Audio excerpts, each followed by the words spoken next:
lined up the top stars from Hollywood and from all over the world to entertain you on a giant screen with the few colorful motion pictures you've been hearing about and reading It's about. showtime, folks. Enjoy the show.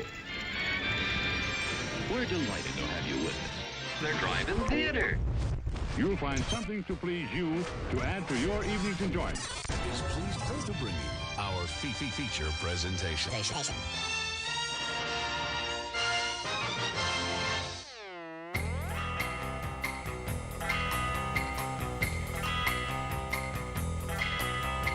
Good evening, everybody. What's going on? It is 8 o'clock Central Standard Time. It is Monday night. It is February 19th, 2024. You are tuned into the Drive-In Speaker Box. It's a movie podcast. Guess what? You clicked on it. You downloaded it. You're streaming it. Well, I don't know how you found us, but you did. So welcome to the show. I'm your host, Bo, the Boom Operator. On the grip. And, yeah, we've got a show for you tonight. If you guys are just joining us, thank you. If this is your first time tuning in, thank you. Don't forget to like and subscribe wherever it is you like to view our show, Facebook Live, YouTube Live, or where we like it, Twitch. We like it right in the Twitch. So you can subscribe or like us on Twitch. We start early. We have the Twitch pre-show, which has been going on for the past 40 minutes, almost as long as this podcast. So you can get in on double the action this Valentine's week. Wait, did you guys get double the action this Valentine's week? I know I didn't. What about you, Jake? You did probably, Mr. Girlfriend over here. But yeah, thanks for tuning in. This week, we're going to be talking about movies. I went and saw, speaking of Valentine's, One Love, which has nothing to do with Valentine's, but it has everything to do with Bob Marley. What about you?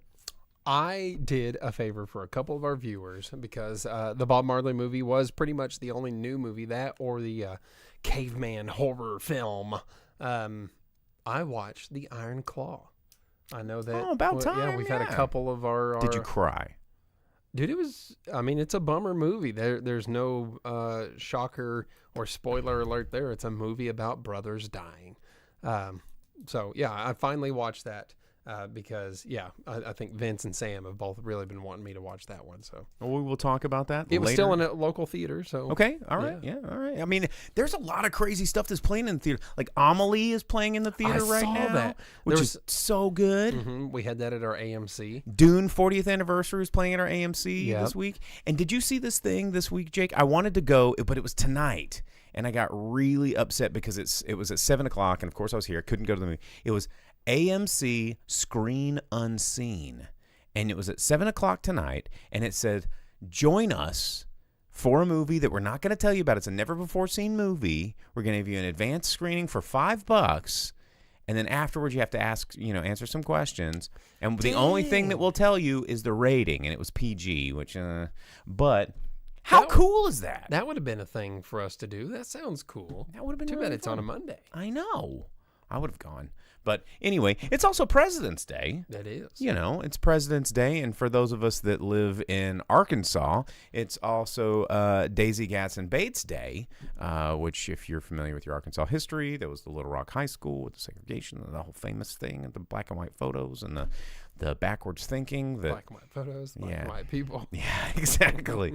But for President's Day, we've been doing a little bit of drinking, or I've been doing a little bit of drinking.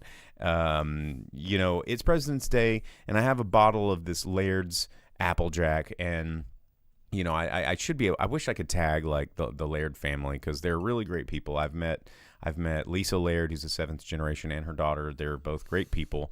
I have their phone number in my phone. They're just amazing human beings. But this is patent number 1 because George Washington, in 1698, William Laird was making this stuff in Monmouth, New Jersey. And then around 1760, George Washington got a hold of some of this stuff. And I was like, God damn, this is good. Because he was all cutting down apple trees anyway or whatever, right? And so he got the Laird family recipe, introduced Laird's Applejack into the Virginia colonies. But this is patent number 1 for the United States of America. Well, so we're going to do a shot of this. You get to do it twice because look at that. Vince redeemed. God damn. All right, I'm going to pour myself a double. And there we go. I'm not going to shoot all. Ooh, I dropped the cap right in there. So it's like a tequila worm, but it's an Applejack cap. So cheers. President's Day. There you go. Awesome. It's not bad. Not bad. Not bad. Better than some of the swill they serve people at bars we've been to or that you work at. But hey, Or bars that you own. Yeah, no, we only serve the good stuff. At Pinpoint, where is it? Where I'm wearing my hoodie, our well whiskey is allocated. Okay, it's from the Buffalo Trace Distillery. There's a certain liquor from Chicago that's just Malort? made to torture people.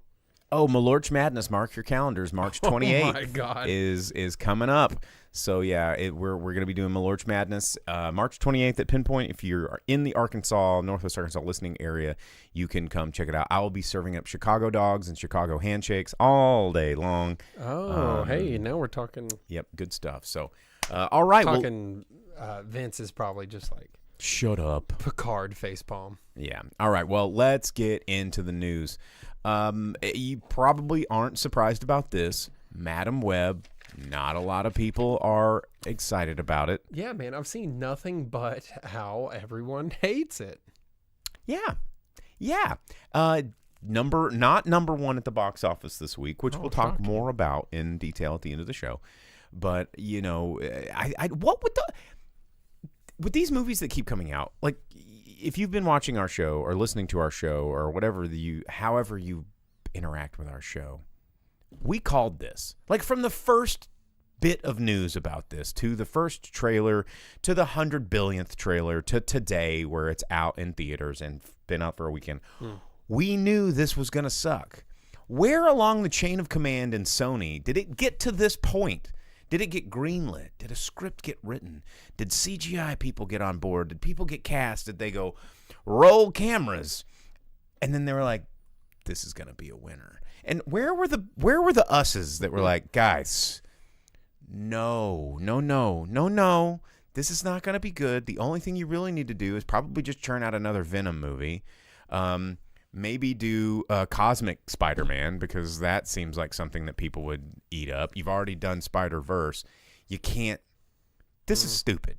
Yeah, I think the introduction of Spider-Verse took away a lot of their ability to do cool spin-off Spider-Mans, because they've all already been portrayed on screen. You already have Spider-Man 2099, which apparently is like a butthole man or something. He's a super butthole man. I still haven't watched that movie. And that movie ended so abruptly that it pissed me off. Yeah, and I guess Spider-Man Noir, I saw a thing that like Nicolas Cage is going to be a live-action Spider-Man Noir, maybe. Okay, fuck, I'd watch that. Really? I don't know, dude. Okay, I need more Ben Reilly is what I need in my. I need the Scarlet Spider. I need like the jacked out like Venom, or like the denim vest, like Scarlet Spider with his web bullet. But you're ignoring the two biggest words in the room, which are noir and Nicolas Cage.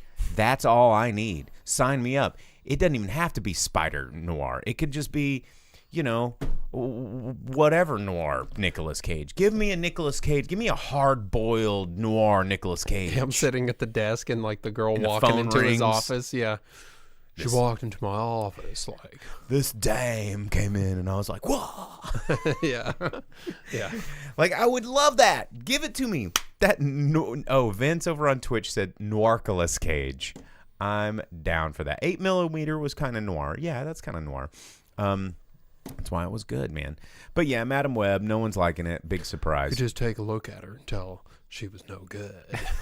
Like, yeah, okay. I can see like I'm gonna take the case. Yeah, like a Nick Cage noir. What was that movie with all Wolverine in it that we watched? It was on streaming. Hugh and Jackman? We talked. Yeah, Hugh Jackman. He like laid in a pool, and it was like a noir thing, but it was like in the future, and he like was in like a dream pool. Wait, that wasn't the movie that we were talking about where he was eating the bark of the tree and like ascended. It was from that graphic novel. No. That was like Darren Aronofsky or somebody. You're talking about crap.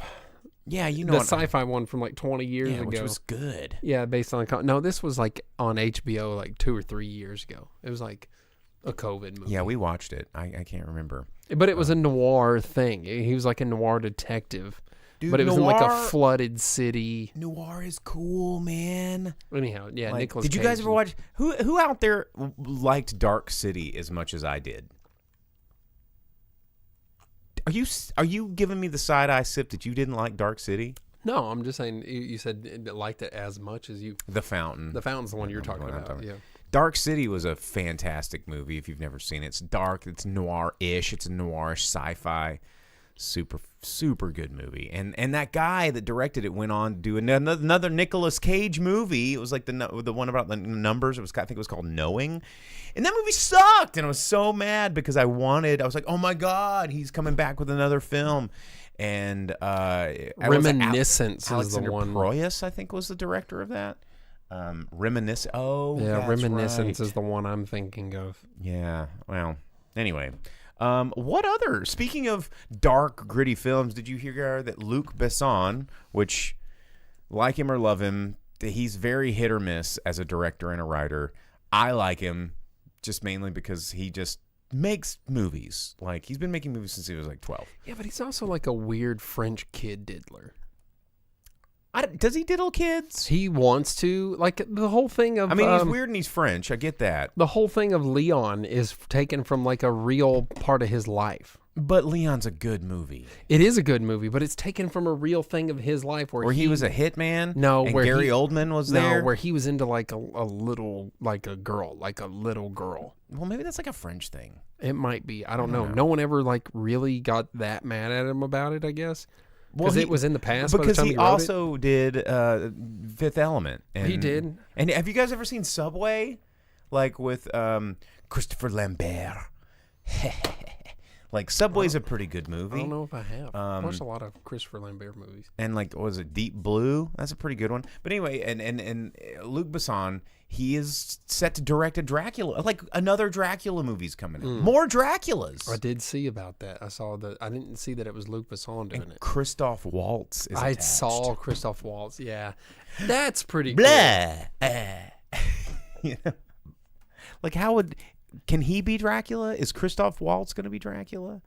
I don't know. I hope so. Unless he's Alucard or if he's Van Helsing. Dude, He'd be a good Van Helsing. when are we going to get an is it Alucard just a Castlevania exclusive property? I can't be. Because we need the Alucard movie. Alucard is like the coolest OG in the history of like Dracula vampire lore. Like, Alucard fucks. You know? I mean, people like Symphony of the Night the best for a reason. Yeah. You get to be Alucard. The coolest dude with this, like, white hair, and he's so cool. Yeah, it starts out, you're like chain boy, you know, and then you whoop Dracula or he beats you. It doesn't really matter. But then it's like, now you're Alucard and you get to be awesome. Dang. What other things in the news? What did you have written down? Well, talking about French weirdos, Dune is all over the news, huh? Ooh la la. But I sent this to you. It's not exactly movie related. They did have the Dune premiere recently, and everyone's like, "Oh yeah, Anya Taylor-Joy is in Dune." But did you see the Zendaya, like, Outfit? Hajime Soriyama, like, butt cheek? Like, That is exactly what it is. It's Soriyama It's so outfit. It very Soriyama. much is. And You're Soriyama 100%. is one of my favorite, like, late 80s, cool early artist. 90s airbrush Japanese artists. Like, he I don't know how he got kind of forgotten by, you know, mainstream pop media, but this Soriyama is a prolific artist, right? And I feel like this outfit is not giving homage where homage is due. When I saw Aerosmith in concert, I got one of his Marilyn Monroe bot. Oh my Yeah, God. very cool. Hajime Soriyama is so cool. But the only thing I saw a meme that made me laugh a whole bunch where they were like showed the clear, like, you know, fishbowl butt cheeks of the Zendaya robot suit, and they're like, all I can think about is what if she just like ripped one and it steamed up. Yeah, that would be really funny. Okay. Anyway, And it bubbled all the way up the back of it and blew her hair at the top. That would be really funny. so gross. Well, in less fart-oriented Dune news, The spice. That's how you get the power to travel space, is you inhale the spice. She was just producing the spice. His ribs when her Spice eyes is go just blue. sandworm doo-doo. Spice is sandworm doo-doo. That's why those popcorn buckets look like buttholes. Oh, Yeah. yeah. That's well, speaking of Dune merch is what this is. Xbox has an exclusive Dune Series S. Oh my God. Did you look at the link? Does it on have a this? butthole on it? No. Okay. But it slots into the back of an ornithopter. Oh shit, that's kind of cool. So it has it's like a specially designed Dune case, right? It looks like the cover of the movie, and it slots into this ornithopter holder, and then the controller has a levitating platform that it charges like on. magnetic. Yeah. That's cool. It is very cool. So that's out there to check out if you're like a big super Dune fan and want to spend all the money on an Xbox. It is pretty sick. But other than that, I don't know what anything Xbox has to do with Dune. But talking about video games and media crossover, did you see the trailer that was released today for Power Washer Simulator? Looking at you, Vince. Oh, Power Washers. I downloaded that. Warhammer 40K expansion they've been talking about for 2 years. What, are you like blasting tanks and stuff? Tanks, ships, dreadnoughts, all the stuff. And just cleaning them. Yes, the trailer was released today. You're an Adeptus Mechanicus, and you're cleaning for the glory of the Emperor. Your enemy is dirt, and the whole thing is, since you're the Mechanicus, you're cleaning all of the things to appease the machine spirits in the ships and the dreadnoughts and the tanks and stuff like that. They found a way to make pressure wash part of like seamless Warhammer lore, and now that Warhammer is becoming so big with like Henry Cavill and Amazon and all that stuff, very cool. The way it fits Warhammer lore perfect. You're like, oh, I guess someone does scrub. Somebody got to clean off the guts. Yeah, exactly. So that got its release date and its trailer today. It comes out next week, the 27th. Is when that DLC is due. It joins SpongeBob, Final Fantasy VII. There's Back to the Future. There's a lot of big media tie-ins for Power Washer Simulator. That's it's weird, ridiculous. man. But yeah, you can do Back to the Future, SpongeBob, and Warhammer 40K.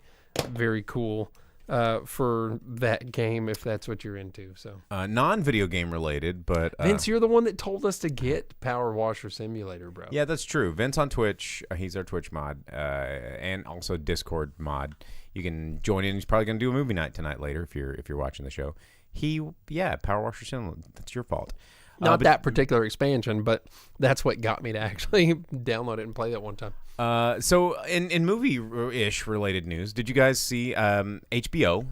They're doing an adaptation of the Pulitzer Prize-winning novel The Sympathizer with Park Chan-wook attached to direct. We were just talking about Old Boy the other day, right? Mm-hmm. Robert Downey Jr., Park Chan-wook. Holy crap! Look out! Like, is he the one that did the what's the trilogy called? The Sympathy, the Vengeance trilogy? Vengeance, yeah. Oh, yeah. It's Old Boy, Sympathy for Mr. Vengeance, and Lady Vengeance. And they're all great. Park Chan-wook is an amazing director. I'm excited about this, mainly because I'm excited about anything that...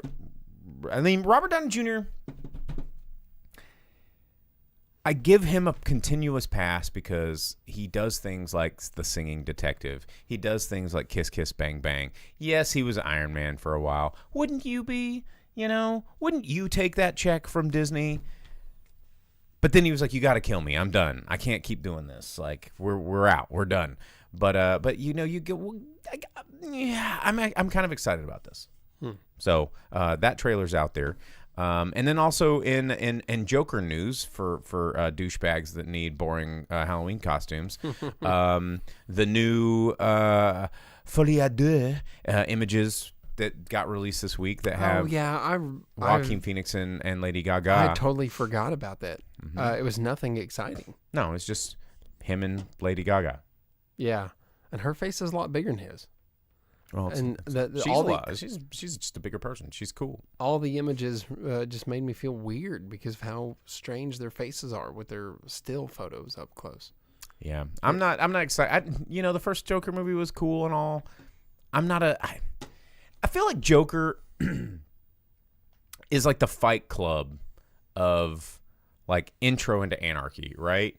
And most people will watch this movie and not get the fucking purpose of movies like Fight. The director and the writer of Fight Club still get aggravated that so many people Like it. and don't understand why. They're like, "Oh, not your khaki pants," and they're like, "Yeah, dude," and like completely missing the message. Everyone talks about the Fight Club part, but no one talks about like the blowing up buildings part. Well, or just the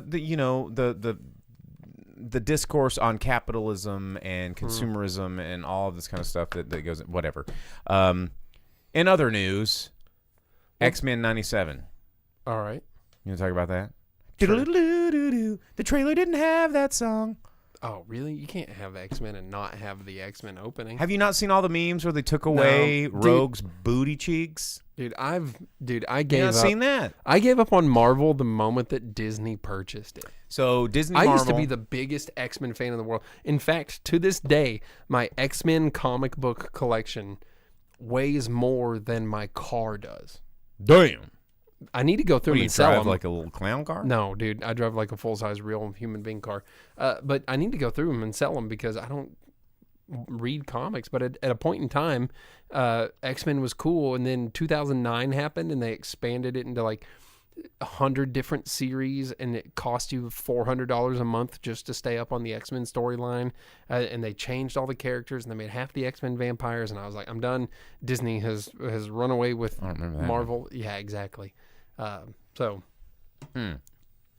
I watched a trailer to this. X-Men 97 is supposed to like pick up where the 1990s animated X-Men left off, with shink shink bub Wolverine, and like, to me, my X-Men Cyclops, and a Beast that was actually cool, and Gambit that was actually cool. But everybody, the controversy online is like Rogue's booty has like been reduced. dude, it's a cartoon, bro. I know, but it was a funny meme. I haven't seen anything about it. But I don't know. I watched the trailer. I guess Charles is dead and Magneto's taken over the school. And I don't know. The trailer was a minute and 30 seconds long. I don't have a lot of exposition here. But yeah, I don't know. I feel like it's just really trying to pander to millennials that like really want to revisit that time, but they're going to watch it and they go, it's not the same, because it's not the same. It's them trying to re-tap into something that was a moment in time that we can't revisit how many ever 30 years later or whatever, Well, speaking of things from that time when we were growing up and the world had better media, you see that Repo Man 2 is a go. Repo Man, like the one where they got organs out, and it was like, what was it? Forrest Whitaker and No. The Emilio Estevez. I was about to say Emilio Estevez. Forrest Whitaker was in there for Was he? Oh no, Repo.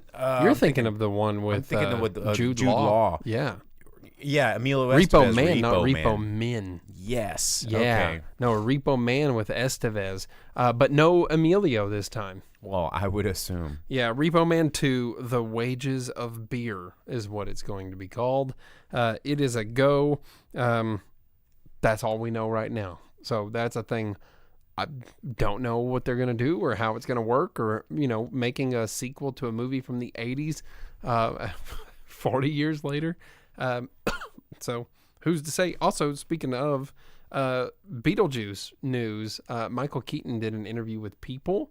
And he did say that Beetlejuice 2 is full of practical effects, that he and Burton got together before filming and everything started, and both of them agreed they didn't want it to look computerized. They didn't want it to look fake. They wanted it to look handmade. So there is a plethora of practical handmade effects, and that's perfect.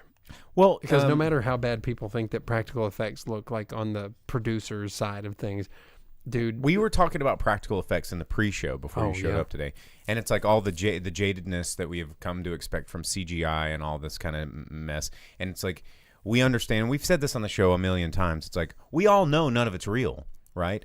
But a practical effect is legitimately and tangibly more real than CGI. That's like, to me, the Rancor in Return of the Jedi still looks better than, like, you know, because it almost was real. any CGI. It was a thing that existed in real time. You could touch it, and it was there. Yeah, and that's cool. Yeah, the stop motion, it trumps CGI like anytime, because the something like the Rancor of Return of the Jedi will always impress me way more than whatever CGI dumb thing that they put into a scene that just doesn't look real at all. Speaking of Beetlejuice, before I get off topic, I don't even know if I'm supposed to say this out loud, but I know they're not going to know. No one's going to know because they're not going to see this podcast. But on my other show that I do later, that I co-host with Jason Sewell, we interviewed the people from Walton Arts Center this year for an episode that's going to air in March, right? And they announced the 2025-2026 season. Guess what's coming in September? Beetlejuice. The Broadway Beetlejuice. It's great. I've seen it on Broadway. It's super fun. So, and Back to the Future. Dude, it's going to be a good season. You didn't hear it from me, but when season tickets go on sale, these are the Broadway productions of some really cool things. You can see Beetlejuice on stage and then see Beetlejuice 2 when it hits theaters. Like, oh, man, that's going to be a good combo. Beetlejuice on stage was so much fun. Yeah? Yeah. Saw it on Broadway in New York. Very cool. I highly recommend it. So when those tickets go on sale, I recommend you guys getting some because, dude, the Walton Arts Center, like, I have turned my nose up at that shit for the past 2 seasons, and for reasons that if you live in Northwest Arkansas, you'd know. Man, I really wanted to go see Tina, though, and I didn't get to. I saw Les Mis, and that was really good. I saw Trey Kennedy. He was really funny. The feet are so expensive, and I just can't. It is, but it's so worth it, though. Velvet Santa on Twitch says, a no Porky's musical. Could they just have a song that's called God Damn It, Will You Move It, You Lard Ass? Like, that's the, you know. Well, how are they going to wheel in the wall and have an actor stick their dick through it? Right. Here, chicky, chicky. I'm Polly the Penis, and I just love to have fun. Ha, ha, ha. Like, yeah, you didn't think I could. Like, I don't know how my brain retains the things that it retains, and I feel that it's like Laird's Applejack that bring Popcorn Tricked My Heart. That Popcorn Trick was actually from that Tom Hanks movie. That was a different movie. Shit, what was the name of that movie? Because it wasn't. There was a horse. Well, I'll think of it. Where he put the penis in the popcorn. Have you? Tom Hanks? Well, he did. Bachelor Party, yes. Oh, Thank Bachelor you. Party. Yeah. I don't remember that part. I remember him driving the bus and them having the hotel. Bachelor Party's a good movie. I don't know if it ages as well as you think it does. It's still fun. Vince, can you add that to the list of movies to be in the possible Discord streaming movie watch night? Can we add Bachelor Party to that? Dude, Bachelor Party's it's a fun movie. Hey, talking about dudes from that time, with the announcement of the Fantastic Four cast, and it was one of the people that everyone thought it was going to be because it was what everyone wanted to be. Reed Richards will be played by Pedro Pascal. Okay. And then you have a comedy Reed Richards. And then you have 3 people that no one knows. The Invisible Woman's being played by the chick that's in Mission Impossible for like a forgettable minute. She was in. Wait, which the blonde chick that in the most recent Mission Impossible they like fake her face. I thought you were gonna talk. I can't remember her name, but the girl that was in the like cocktail dress. Like, oh my God, Be Still My Beating Heart. Like, what? She's so attractive. She played the little sister in Hobbs and Shaw. No, not that one. Oh man, hang on. I got a Dead Reckoning Part 1. Let me pull right some there, stuff Vanessa out. Kirby. No, Yeah, she's the Invisible Woman. that's not what I want. And then a couple of people, up and comers or whatever. I guess Hugh Laurie would have been a good Mr. Fantastic. The dude from the first Fantastic Four, or well, the Fox Fantastic Four, the 2000s was great at being Reed Richards. But yeah, we got Pedro Pascal, and then also Ben Mendelsohn said that in a GQ interview that he wishes that, or he would like to be Doctor Doom. What? Yeah. Okay. Now that he's no longer playing a Skrull in Marvel, he wants to be out of the Skrull makeup and behind a Doctor Doom mask. Well, because no one cares about the Skrulls anymore. Everybody loves Doctor Doom. Yeah. Well, I mean, do we need Doctor Doom? I mean, I guess you have to have Doctor Doom when you have Fantastic Four, but it's like Batman's like, why does Batman always have to have the Joker? Fantastic Four, can't they have something besides Doctor Doom in their first outing again? Because they've had Doctor Doom in each one.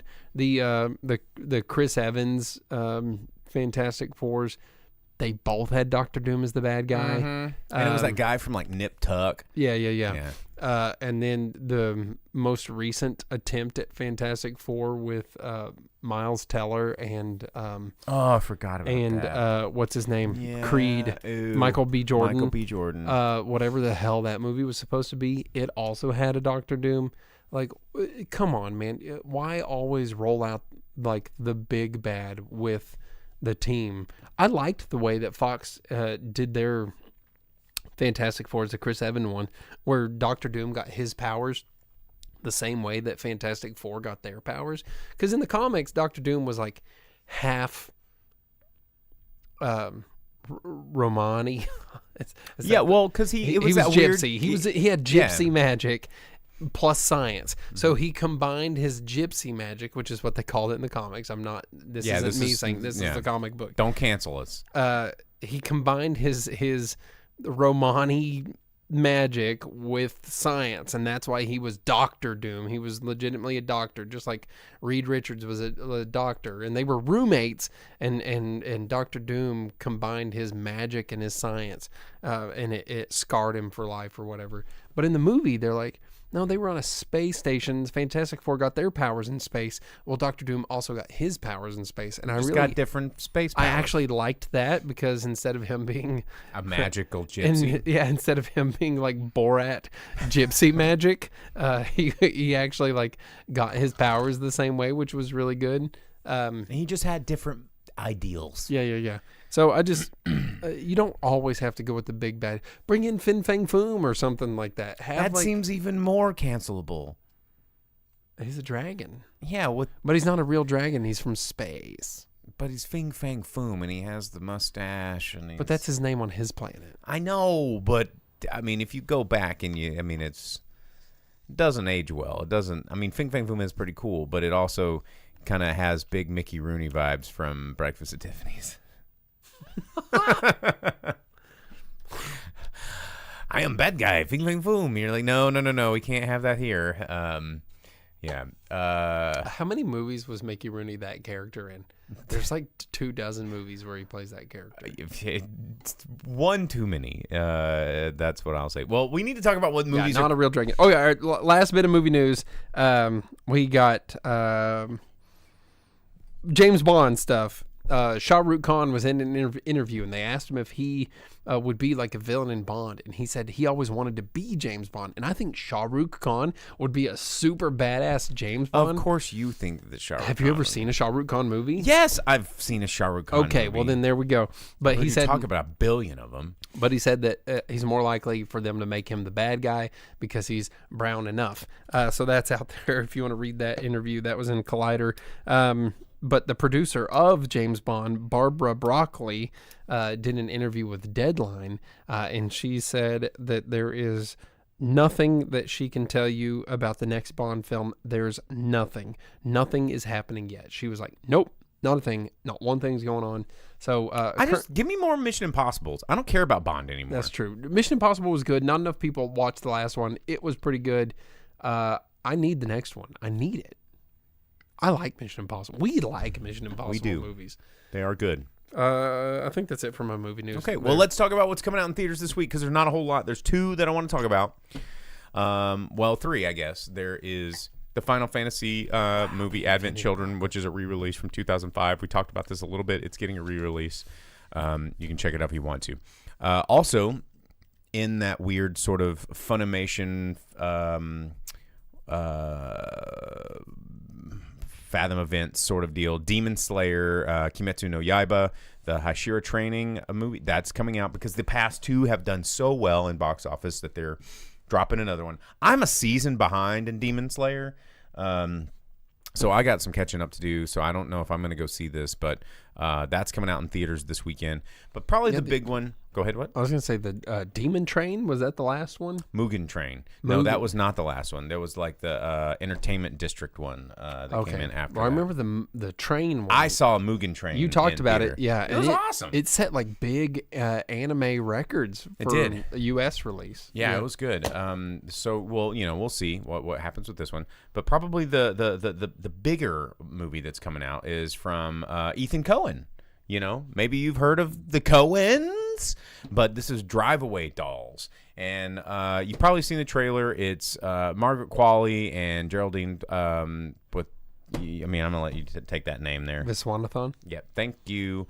And Beanie Feldstein, you've seen her. She's always like the awkward, that's like how she made her career, is the awkward heavyset girl that's like really funny. Yeah, Jonah Hill's little sister.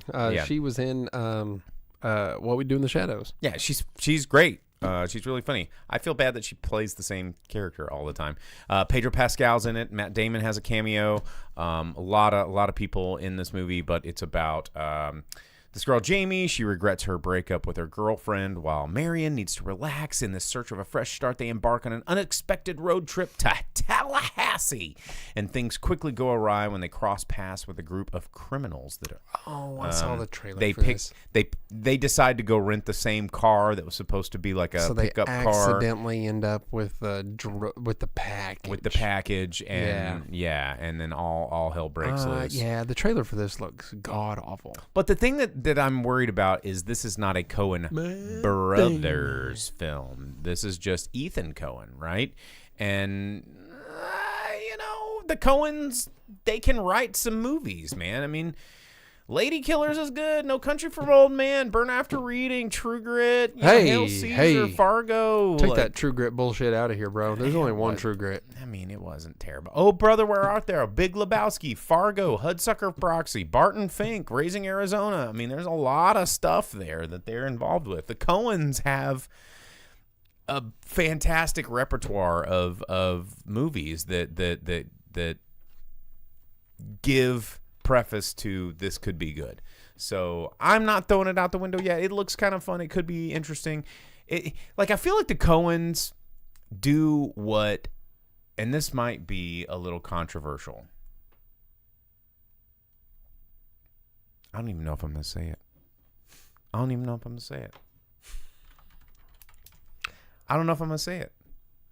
Well, you're thinking about it. No, I'm not. Should I say it? I think that the Coens do Tarantino better than Tarantino does Tarantino. I like how you're like that meme. I'm just going to say it. I'm going to say it right now. Because, you look at Tarantino movies, and I feel like Tarantino has lost his way in a lot of his movies. Yeah. And his writing used to be so good, and it was all these sort of happenstantial things. And the Coens keep doing it well, and Tarantino hasn't done it well in a while. Like the last movie, what was it? The Hollywood Farewell to Hollywood and One Night in Hollywood, like Love Letter, Jerk Off in My Face to Hollywood, like whatever that movie was, with Brad Pitt and Leonardo DiCaprio. One Night in Hollywood, or Once Upon a Time in Hollywood. There it was. Thank you. It was. I feel like he copped out by making the movie one of those meta Hollywood movies, and that's why. But the Coens keep managing to get it okay, but he also co-wrote this with Trisha Cook, and who also worked on Oh Brother, We're Out There and Barton Fink and Fargo. So we'll see. What? What'd you have? No, I'm thinking about what you said, and The Big Lebowski is like a better version of what Tarantino does. It's like all the movies that Tarantino wants to make, but he can't quite nail it. Because I don't like Tarantino movies. Yeah, I know. I mean, it's like, And like Big Lebowski or something like that is a better version of what Tarantino does. I think you're right. I think you're right on that. Yeah. and Movie Alvaro on Twitch, he just said he just rewatched Grindhouse, and Grindhouse is another one of those movies. Like what was it? Death Proof. I thought was was the better movie of the Grindhouse. Yeah, the Robert Rodriguez. Robert Rodriguez does Tarantino better than Tarantino does too. And Tarantino guest stars in Robert Rodriguez movies just to get killed, which is fun. Doesn't he get murdered in the bathroom in Desperado? Does something creepy and then gets murdered. Like he's in Desperado and his face he just gets blown off in the toilet of Cheech's bar or whatever. Well, I will say the Tarantino movie that I will come back and defend him on is that Hateful Eight.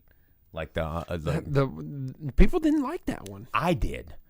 Like, did you watch the extended version? No, I haven't. I've never watched that movie. Because the only part of that movie I would care about is Kurt Russell. I don't like Tarantino.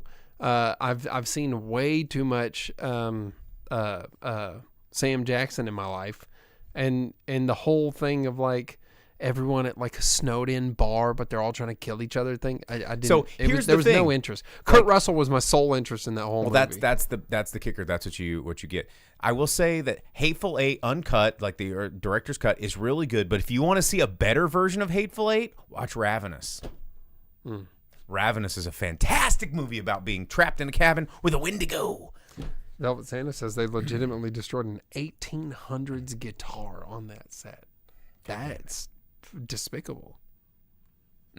I like how many like Zimmerhammer on Twitch just said, "Damn, you blew my mind with that comment," because it's true. And hey, sometimes we say some true stuff. Anyway, that's what's coming out in theaters this week. You can check it out. I will probably see that movie that I was just telling you about, the Drive Away Dolls. Vince said on accident about the 1800s guitar thing. That reminded me a bit of movie news. The whole thing of Rust, the on-set shooting of Rust. Yeah, it was in the news. They're going to allow them to talk about the props master or whatever, the armorer's drug use in the trial now, which it's like whoever was on drugs the whole time. Yeah, Alec Baldwin keeps being like because he has the name, fall guy, and he was the one holding the gun. But yeah, the armorer and the prop master on drugs. Yeah, and they're like one of them was on drugs or both of them. Yeah, okay, guys, it's insane that Alec Baldwin's even in any sort of trouble whatsoever on that situation. Oh man, well. Yeah, I want to keep up with that one. Okay, I have to review this movie. We have to talk about Bob Marley, One Love. I went and saw this movie. I got to review this before this freaking show is over. Bob Marley, you've seen the trailers 100,000 times. Yes, too many times. Director Ronaldo Marcus Green. It is starring Kingsley Ben Adir, who is amazing in this role. The cast, one of the only complaints that I have about this movie is if you've never had a Jamaican friend in your life. I had the privilege of having shout outs to my buddy Quincy, who got me completely used to Jamaican dialect.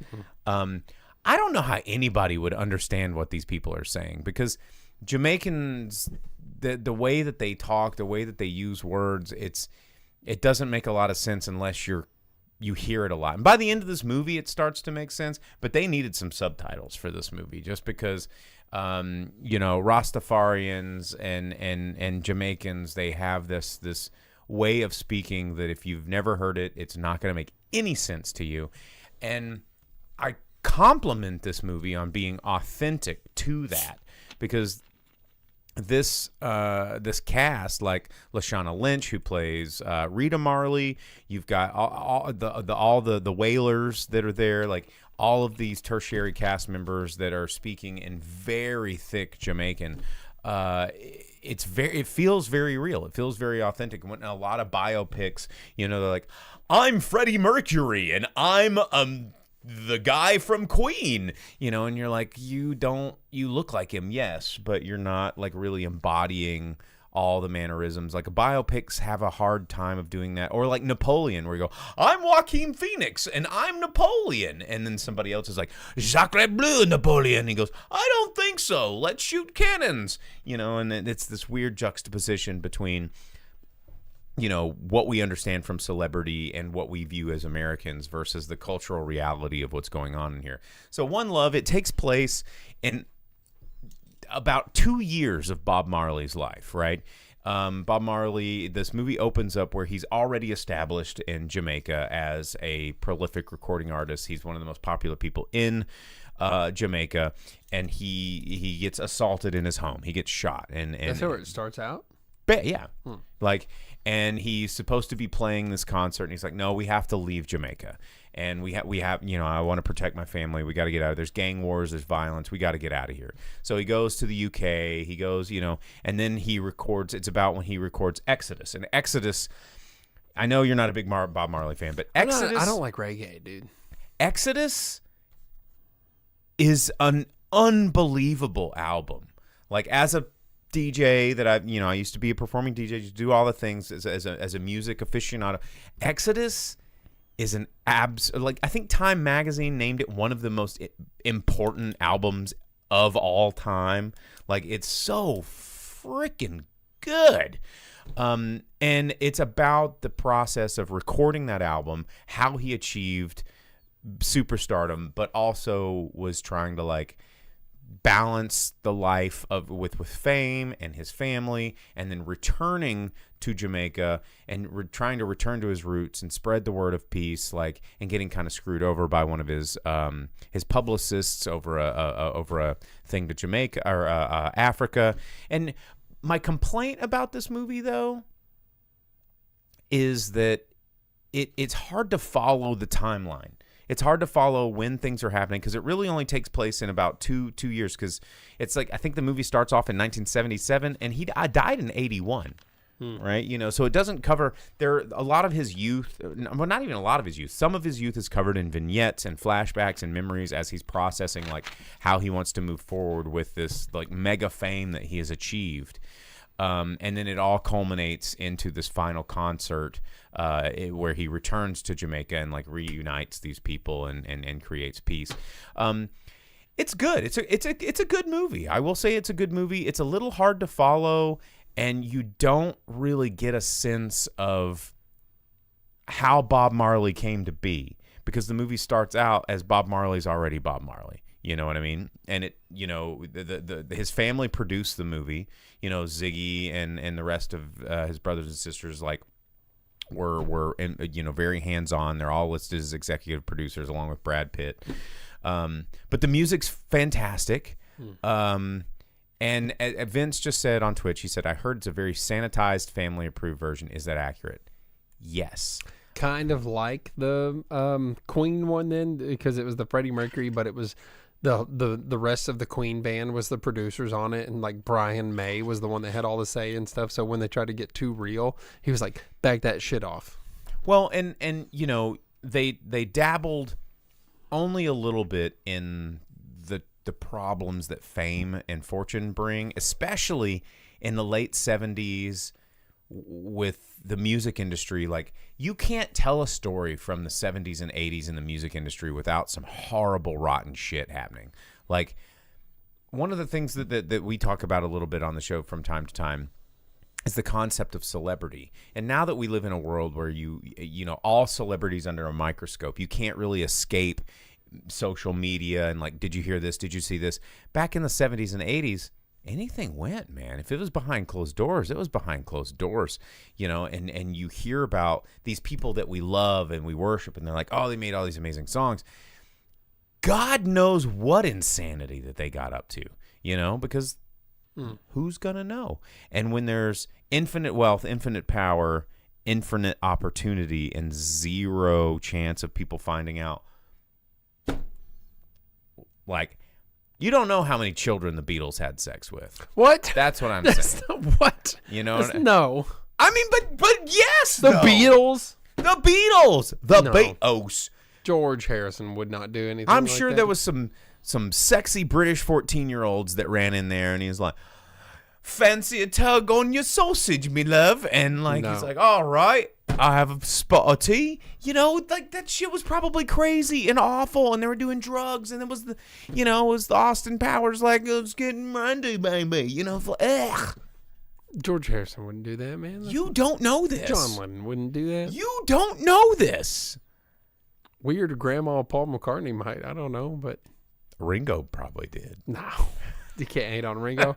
Ringo's like the coolest one because he's just like, I'm making millions doing nothing. Yeah, dude. It's me. But yeah, I don't know. When you sanitize, so Vince asked, did they get into his cancer at all? That's what I wanted to see. Marley thought some doctor gave him an injection with cancer. They didn't get into that part. They did get into him discovering that he had cancer through a foot injury on stage, and he wouldn't go to the doctor. And he finally went to the doctor, and they said, "Why is this toe injury not healing?" The doctor's like, "Well, turns out you got cancer, bruh. And that's why your shit's not healing." And, I've read some articles since then because he had melanoma that if he had just diagnosed it early and got the treatment that he needed, that probably wouldn't have been an issue. But, it's one of those things that we'll never know. So, anyway, I will say if you are a fan of the Exodus album, if you're any sort of fan of Bob Marley, go see this movie because Kingsley Ben-Adir does an amazing job with his performance, and he was like right along Ziggy the whole time, like because Ziggy's a producer. He was very hands-on on guiding the cast through authentic performances, and I think that they embody those characters very well, while maybe embellishing some of the facts of the story to make it stay in a better light. But it's fun. So yeah, I really enjoyed it. I had a good time watching this movie. I recommend it. It's the #1 movie. Like it was the biggest movie to ever open in Jamaica in the history of movies in Jamaica, which That makes sense. Logical. But it's also the #1 movie in the United States this weekend, which Jake's going to cover here in just a minute. So, Bob Marley, One Love. Yeah. Okay, so with that said, you had a thing? I was just going to say real quick, I watched Iron Claw. Oh, that's for right. the Oh, my boys God. We talked about too much comic book shit. Everyone that's been wanting me to watch Iron Claw, it's cool. I mean, it's been out forever. I finally watched it. I submitted myself to the depression-inducing film that is Iron Claw. It's the story of the Von Erich wrestling family, the doomed and cursed Von Erichs.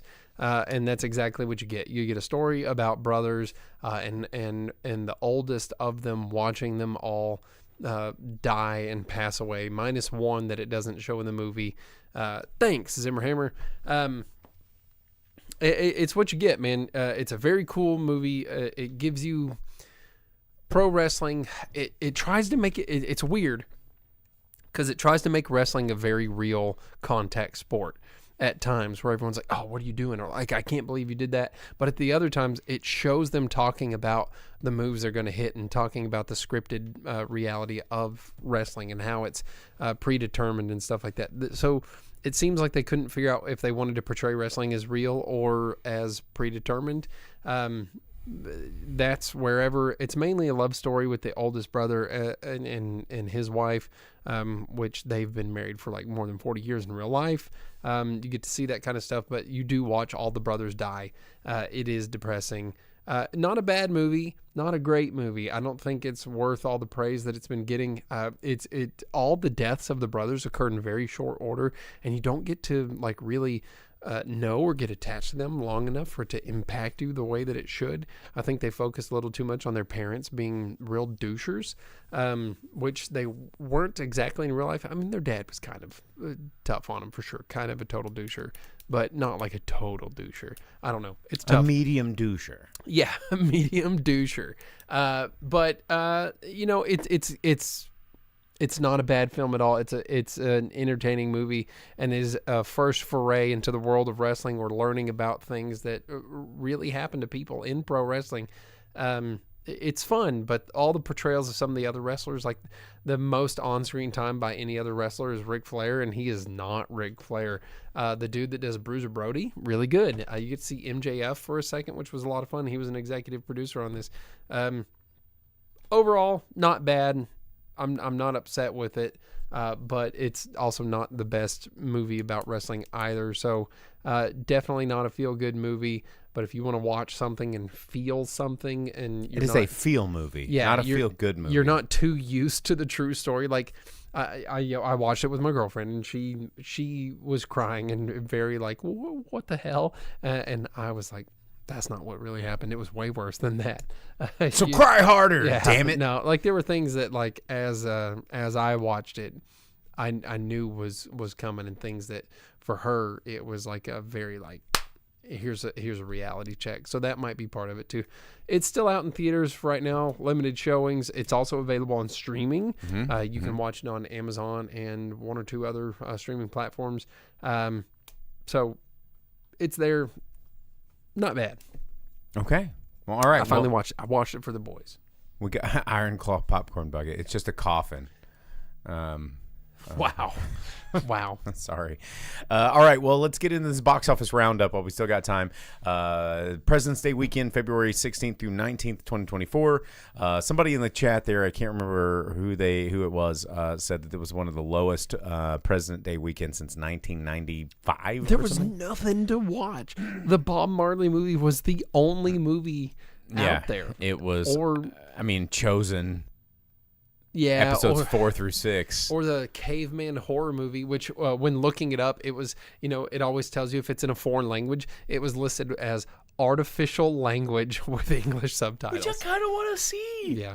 But yeah, anyway, so the February 16th through 19th, 2024, we're going to start with the number 10 movie in America. We're going to work our way up. Jake's going to tell you what made movie, what didn't, and number 10, let's go.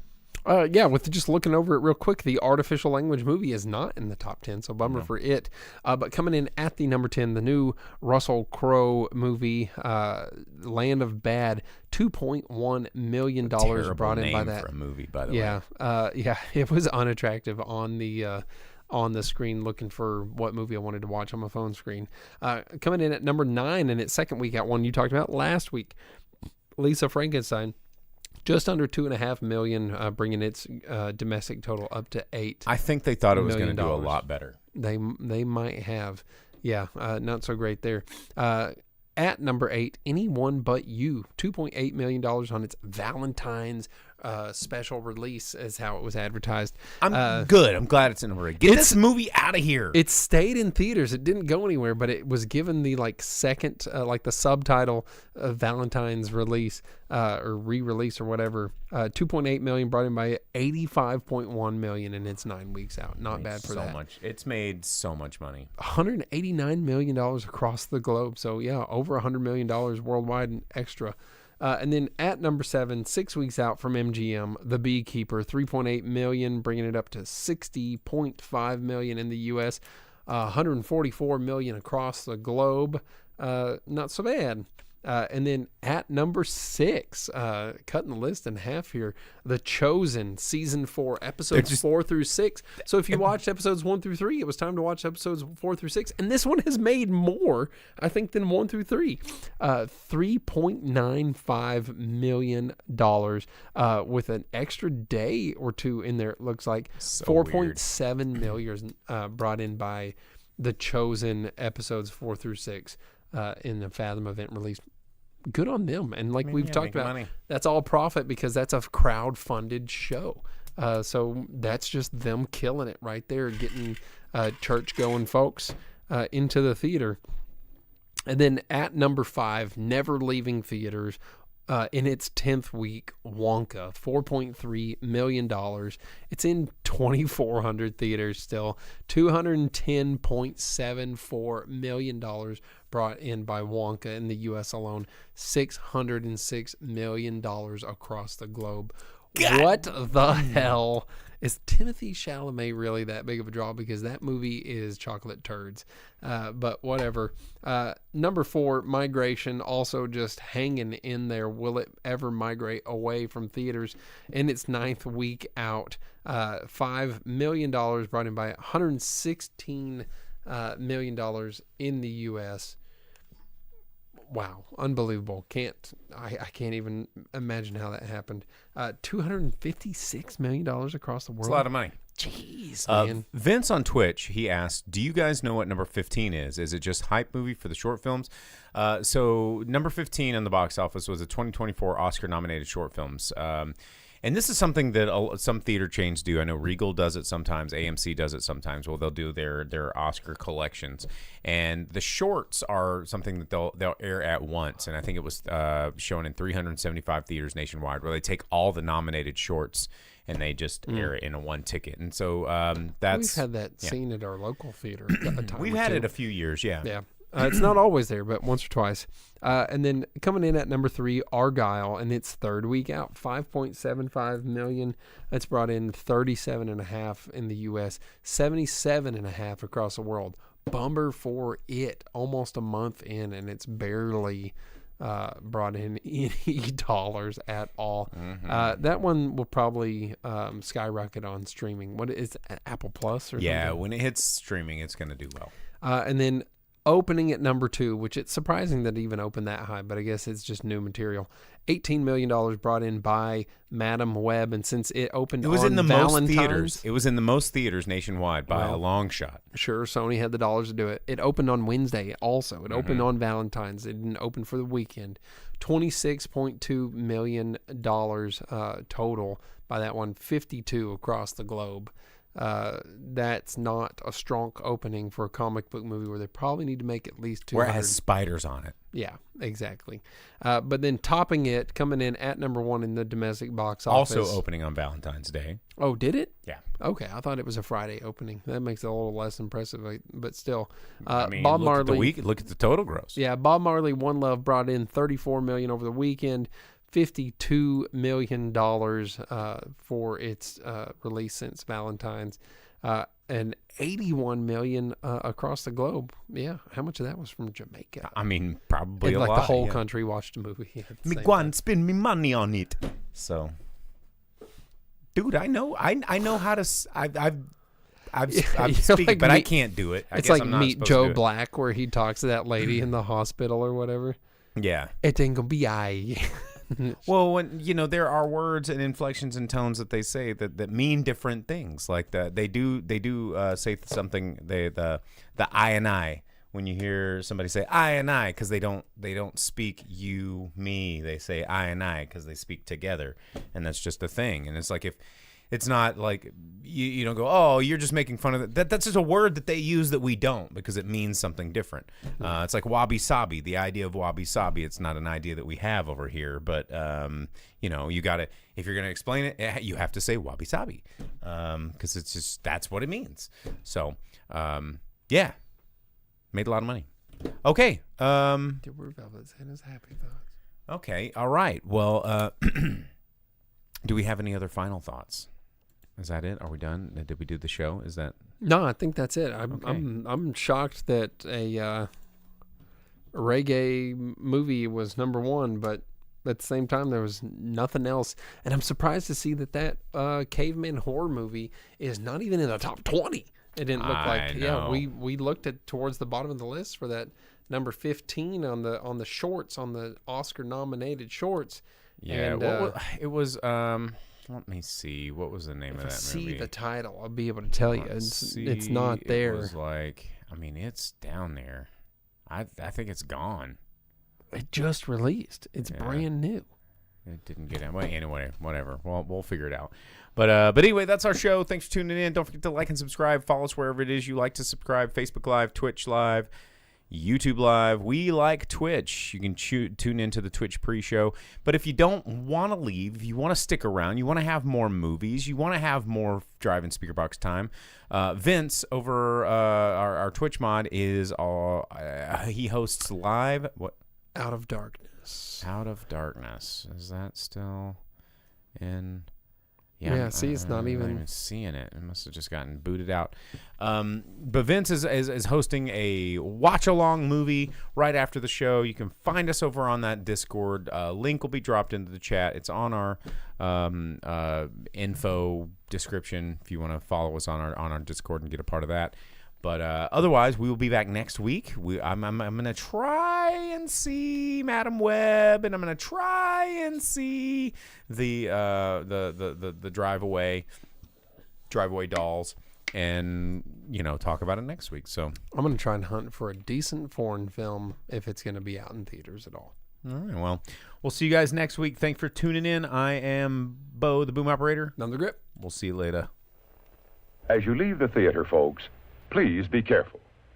Don't let this happen to your car. Be sure to remove the speaker before you leave.